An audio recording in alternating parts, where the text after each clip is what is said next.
Welcome back to Golf360, presented by Chicago District Golfer magazine. You might have read the story about Jim McCormick, who has possibly one of the greatest collection of golf memorabilia in the entire world, and it's right here in downtown Chicago. We are at Jim's house right now, and we're going to show you all this memorabilia and maybe take you, down the road of the history of golf.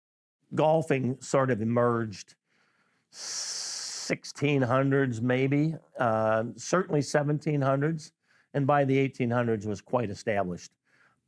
I have a couple items that would go back into the 1600s. I like very specific items that have historical significance. I like things like trophies and medals, you mentioned, that connects a specific event and a specific individual to an event in the golfing world that is, quote, history. And so that appeals to me. Yeah, and walking your house, I think the obvious question people want to know maybe is, what is your favorite item? But you talk about every item the same way, with the same enthusiasm. I get asked all the time, what's your favorite? What's your favorite? All the time. It's impossible. Yeah. It's impossible to answer. How many total items do you have now about? Well, I have everything cataloged, so I could probably, opening it, tell you the exact number. I'm guessing between 2,000 and 2,500, something like that. All right, and you started with a club. You have golf balls, you have trophies. You said you were just gathering all that stuff, but maybe does any of certain items have more value than others, or did that matter to you, or you just wanted to collect as much golf history as you could? I particularly have a fondness for the old majors.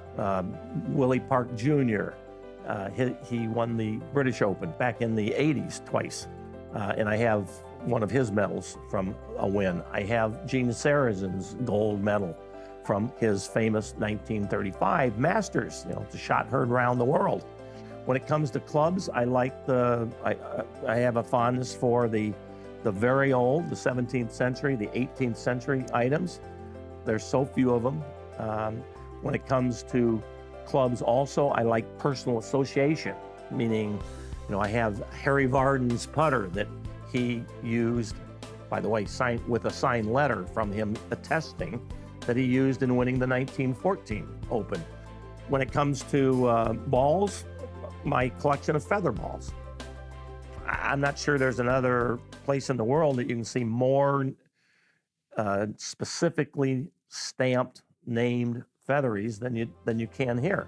Well, up until about 1850, Patrick, the predominant golf ball was made out of feathers. And here's a feather ball that actually Tom Morris made. T. Morris, they stamp them.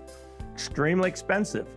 I mean, in modern money, maybe $150. So no commoners were playing in those days. It was landed gentry for the most part. All right, with this amazing collection, what's your overall goal? What are we doing with it all? Well, that's a good question. And with each passing year, it becomes more relevant, I suppose. There's an old saying in the collecting community that we really don't own this stuff. We just happen to be the current careholders. Look forward to walking around here with you. Terrific. Appreciate you having coming over. Yeah. Thank you very much. Let's go.